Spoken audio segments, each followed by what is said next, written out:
La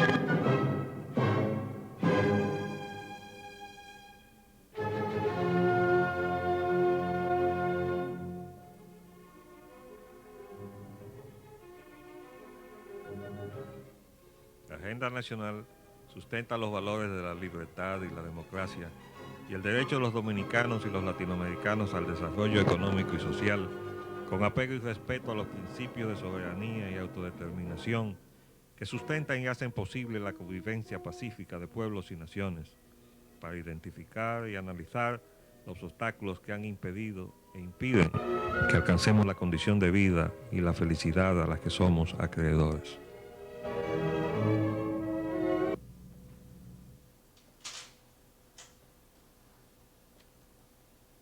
Saludos dominicanos en todo el territorio de la República. Hoy martes 23 de septiembre del año 2003. Traemos otra edición de Agenda Nacional. Les habla Leopoldo Espaillat Anita y para llevar adelante este programa contamos como siempre con la ayuda y colaboración de nuestro amigo el licenciado Roger Organdopín. Muy buenas. Muy buenas noches. Vamos a ver los asuntos, los temas que tenemos hoy, amigo Roger. Asuntos de introducción previa son los discursos que se pronunciaron hoy en el Salón de la Asamblea de las Naciones Unidas. El discurso del secretario general Kofi Annan y el discurso del señor presidente de los Estados Unidos, George Bush, fueron los más destacados. Sí, bueno, todos son los que tienen más relevancia. Ahí intervino también el presidente de Brasil, sí, pero no conocemos los términos de su discurso todavía. Pero hay que decir lo siguiente, esa visita del presidente de los Estados Unidos a ese foro internacional está marcado por una situación de crisis en Irak. Una situación de crisis también de tipo político interno en los Estados Unidos, dado que toda la situación de Irak está revirtiéndose hacia los Estados Unidos de forma negativa a las aspiraciones del presidente Bush de reelegirse. Pero como conversábamos tú y yo fuera de cámara, Roger, el presidente Bush no escuchó a nadie cuando estaba montado en aquella ola de, ¿cómo le llaman en la política? No es preventiva, le llama preemptive. La traducción no es preventiva.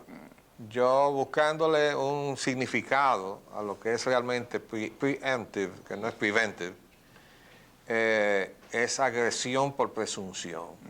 ¿Usted sabe lo que quiere decir eso? Adelante y después Yo presumo que hay un peligro contra mí de parte de, si son dos personas, de una persona contra otra. Y entonces la persona que presume que puede ser agredido va y agrede a la otra primero, porque tiene una fuerte presunción de que el otro está pensando agredirlo. Eso llévelo a la escala de las naciones y entonces ahí tenemos la explicación de lo que es preemptive. Toda la basamenta de argumentación que se llevó a la opinión pública de los Estados Unidos para justificar la guerra con Irak, no así con la de Afganistán, sino con la de Irak. Ahora resulta que no existía y primero no aparecen las armas de destrucción masiva. Sí. Recuerden que se desautorizó incluso a los inspectores de las Naciones Unidas. Se les dijo de todo. Y se dijo que su trabajo no servía para nada y que no merecía confianza de nadie. Y ahora resulta que tenían razón los inspectores de Naciones Unidas. Pero encima de todo eso, no hace muchos días que el señor Bush ha tenido que admitir públicamente que no hay absolutamente ninguna evidencia, ni una sola evidencia que pueda ligar a Saddam Hussein a los ataques del 11 de septiembre.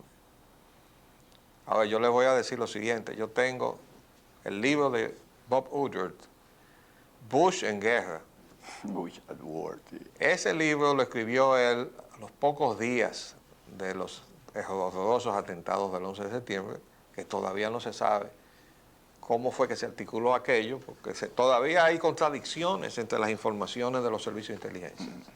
Pero bueno, en ese libro se ve claro que desde el primer día se estaba hablando de atacar a Irak. Oye, Lo único que allí está Absolutamente. claro, en las conversaciones transcritas por Uller, que es un periodista que además es un escritor de mucho relieve, Bueno, fue el hombre de Watergate junto con Bernstein. pero que ha escrito muchos libros. Oh, sí, dale, después de eso. mucha ha circulación. sido- Bueno, pues él recoge las conversaciones de ese equipo de gobierno, donde se estaba hablando de atacar a Irak y donde se dijo no hay cómo convencer al pueblo todavía de que eso se puede hacer, y entonces vino la guerra a Afganistán.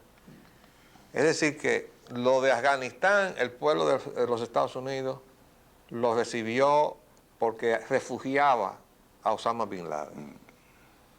Quien se presume que ha sido el líder Autor intelectual. y autor intelectual del atentado y líder de la organización que articuló y llevó a efecto ese atentado, que todavía tampoco queda también dudas, espacios, baches que llenar en ese sentido. Sin embargo, ¿Tú te refieres a Al-Qaeda?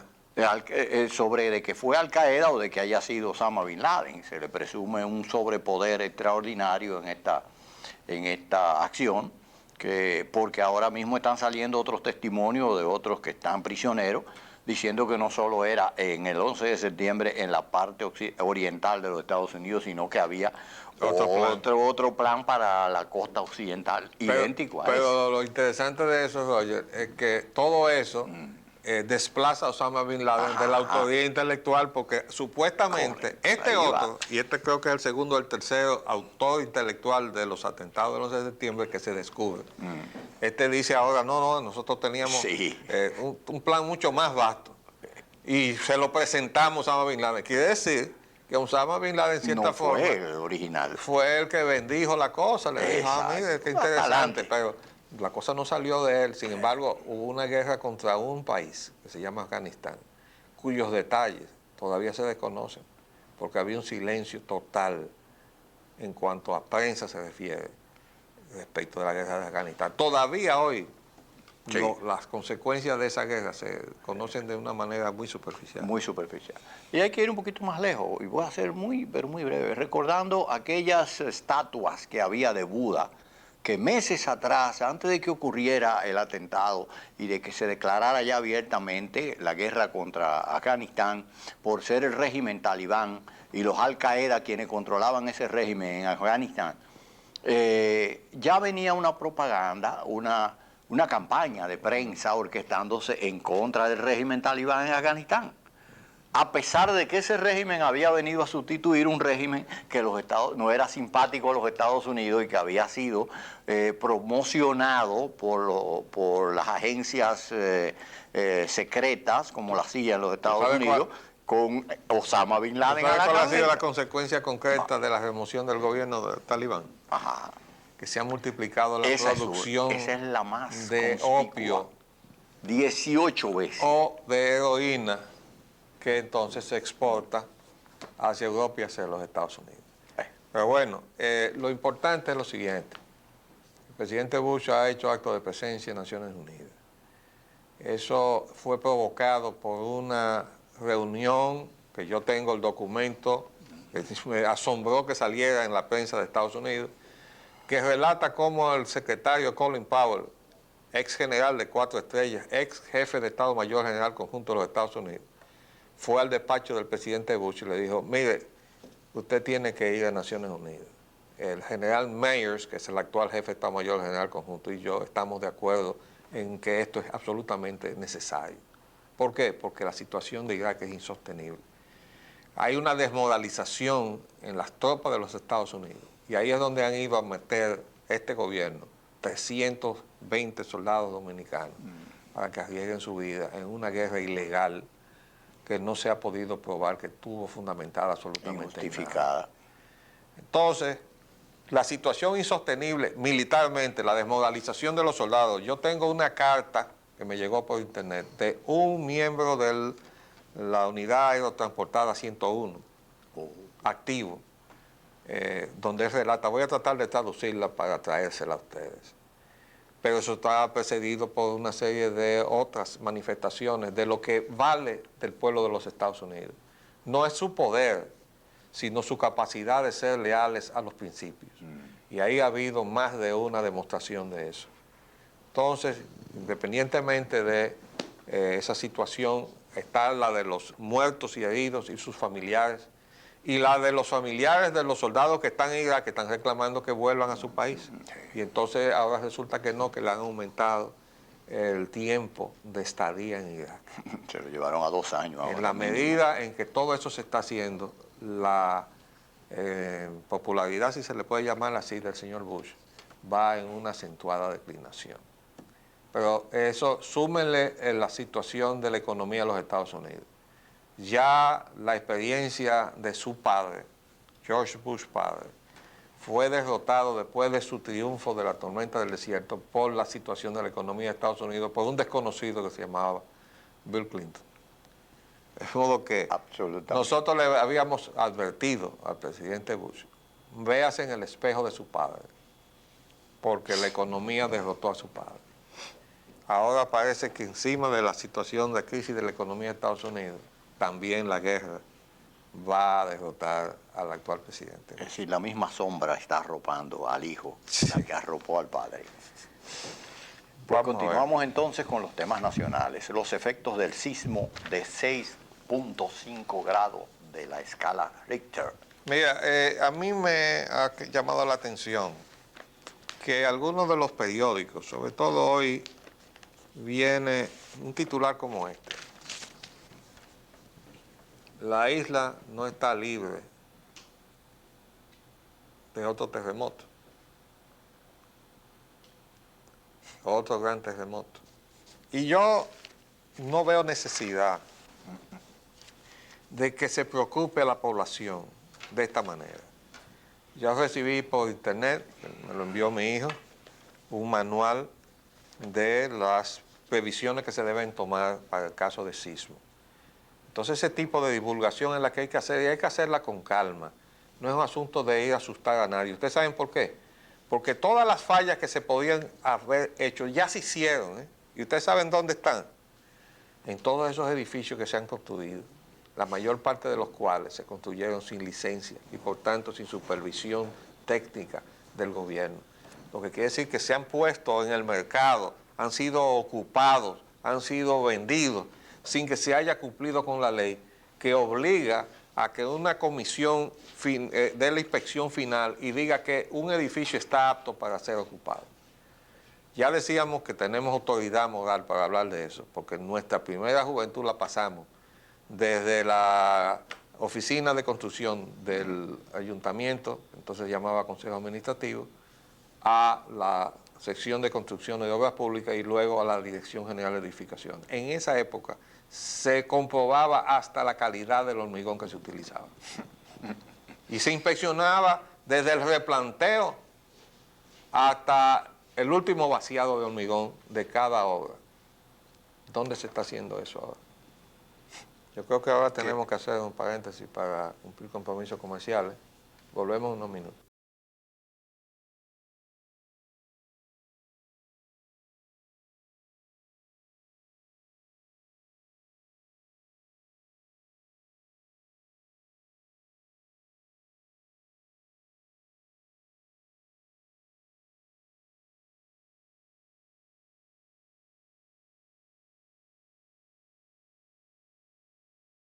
Bueno, estábamos comentando que este asunto de hacer un escarceo ahora en la prensa, que va a poner nervioso a todo el mundo, se parece a la situación en Estados Unidos, ¿no? Sí, con respecto a las alarmas, a los grados de alarmas que se anuncian cada vez que se pretende llevar al ánimo de la población un determinado estado de aprehensión, ¿no? Pero que eso tiene una finalidad, o sea, política. La idea de eso es que la gente renuncie por su propia voluntad de sus derechos y el Estado puede entonces incursionar en sus conversaciones, interferir sus conversaciones telefónicas, el internet, etcétera, para que todo el mundo se sienta garantizado de que no va a haber un acto de terrorismo. Sí.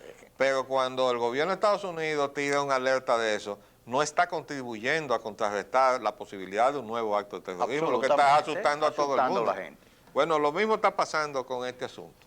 Si se ponen a estar diciendo en la prensa que puede venir otro gran terremoto, eso no contribuye a resolver la posibilidad de una tragedia, en el sentido de que un terremoto de mayor intensidad y peores consecuencias pues pueda producir víctimas.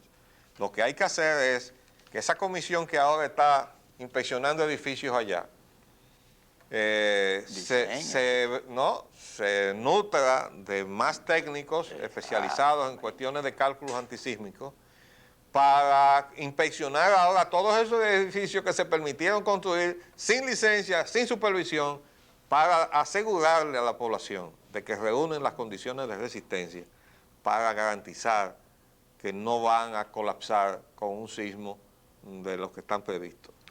Y eso se tiene que hacer de una manera callada, discreta, y el edificio que no dé la talla sencillamente no se le puede permitir que se ponga en uso. Y revisar las normas de acuerdo con la experiencia que se ha obtenido de todas estas cosas para que enforzarlas de una manera con mayor rigidez y énfasis a fin de que se logre. Bueno, se creó una oficina nueva que está ahora al frente, el ingeniero Coromina Pepín. Yo dije que él estaba al frente de Sodo Sísmica, pero ya él salió. O sea, ya él dejó de estar como presidente de la Sociedad Dominicana de Sismología para pasar a dirigir una oficina que creó el gobierno precisamente para fiscalizar este asunto de la preparación estructural de los edificios para resistir sismos. Por eso él está encabezando allá en el Cibao las inspecciones. Pero ya yo le había manifestado a él mis preocupaciones sobre varios edificios de los que uno ve todos los días cuando uno sale en la calle. Y yo le decía, Fellito, manda a tu gente a chequear el edificio tal o más cual.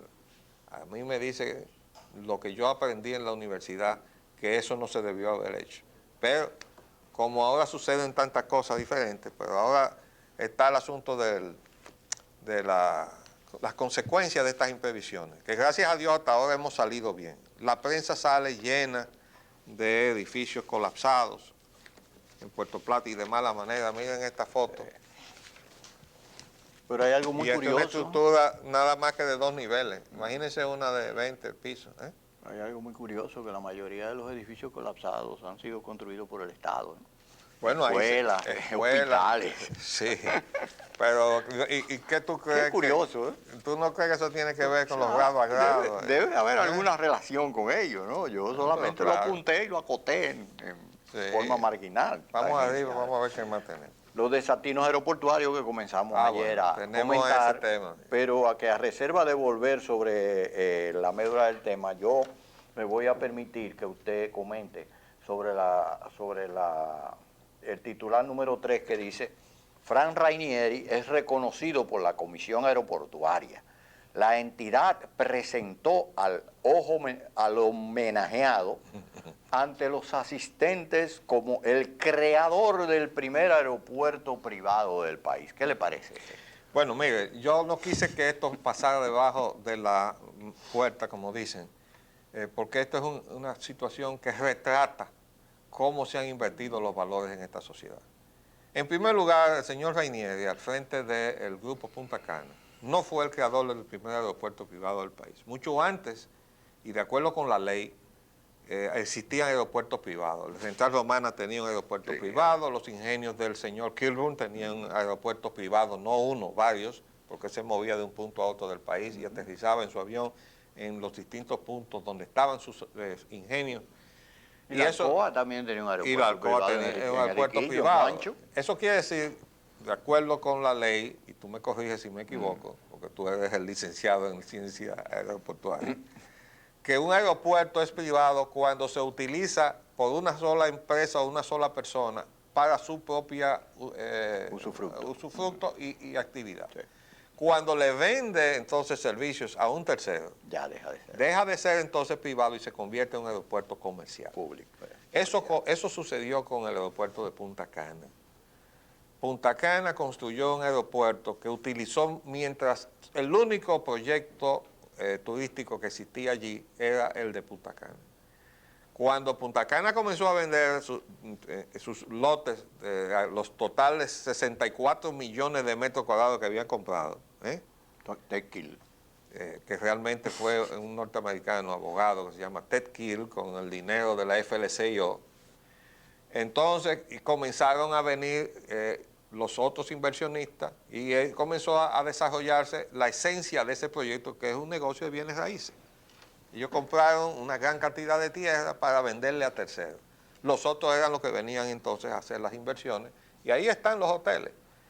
Pero al hacer eso, el aeropuerto, para dar servicio, que originalmente era solamente Punta Cana, a todos los demás que iban surgiendo, lo convirtió en aeropuerto comercial. Ahora, ¿qué pasó con eso, amigos? Con respecto al aeropuerto de Punta Cana, comenzó entonces un proceso de ensanchamiento, de agrandamiento, y la pregunta es, ¿pasó a la Comisión Aeroportuaria?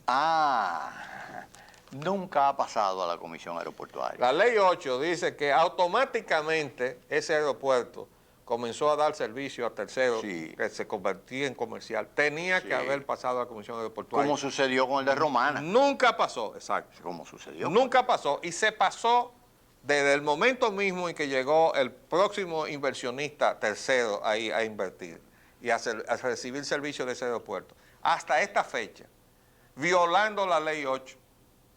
Violando la Ley 8, porque el aeropuerto nunca pasó a la Comisión Aeroportuaria. Y ahora han venido a respirar porque era el único aeropuerto que estaba violando la ley. Después que violaron la Constitución y la Ley 8 para entregar todos los aeropuertos y él quedó ya al negocio de Aerodón, entonces él dijo, bueno, ahora todos estamos mal. Todos estamos en el mismo pantano. Pero ¿tú crees que eso amerita entonces que ahora la Comisión Aeroportuaria lo distinga? Todo lo contrario. Y le dé un premio por haberse pasado en rebeldía con el cumplimiento de la ley toda la vida de ese aeropuerto hasta este momento. Todo lo contrario, pero eso es lo único que viene, eso también viene a reflejar, a demostrar, una vez más, cómo se ha manejado tan mal una más de las tantas áreas de las actividades en que el Estado ha tenido que establecer su control y que ha debido mantenerlo, porque era de beneficio para el Estado y para el país el mantener permanente y absolutamente esa área bajo su control. De hecho, usted también, como yo, sabe que cuando esos aeropuertos se traspasaron al sector privado, y cuando ya se le había, durante X número de años, se le había permitido operar independientemente al aeropuerto de Punta Cana, que debieron haberle entonces establecido un balance de la deuda que tenía con el Estado por violación a ese acápite de la Ley 8. Los aeropuertos estaban ingresando casi 3.000 millones de pesos al año. Bueno, eso quiere decir... Y eran nada más que 2 o 3 aeropuertos. Eso quiere decir que el famoso argumento de deficitario. Descargar al Estado de situaciones deficitarias en manos del Estado. Y subsidios. Para eliminar subsidios y todo eso. Eso no valía para los aeropuertos. Entonces, ¿qué pasó ahí? No, vamos a entregarle el negocio que está produciéndole al Estado, después de pagar todos los gastos, 3.000 millones de ingreso anual. Se lo entregaron a una firma privada. ¿Y por qué? Porque eso era parte de la concertación del gran negocio de la repartidera del Estado Dominicano. Ahí no cabía el argumento de la Corporación de Electricidad. Es que era tan deficitaria y había que subsidiarla tan grandemente que había que entregársela a quien fuera. Ahí no, ahí era todo lo contrario. No, todo lo contrario. Pero bueno, esa es la historia de la capitalización. Exacto. La que sucedió en el gobierno pasado y la que ha sido mantenida en el presente gobierno. Porque todavía nadie ha cuestionado. Bueno, un grupo de ciudadanos lo hicimos. Y la Suprema Corte de Justicia nos dio con la fuerte en la cara. Se sentó 2 años sobre el expediente, a los 2 años lo desestimó. Entonces, por eso nosotros decimos aquí no puede haber justicia, porque tampoco hay Suprema Corte de Justicia para vigilar que se cumpla la Constitución de la República. Se nos acabó el tiempo por el día de hoy. Mañana es día para... ¿verdad? El 24 de septiembre, Nuestra Señora de la Mercedes, y entonces no es laboral. Volveremos entonces pasado mañana, si Dios le permite. Le hablamos Leopoldo Espaillat Nanita y Roger Ogando. Hasta luego.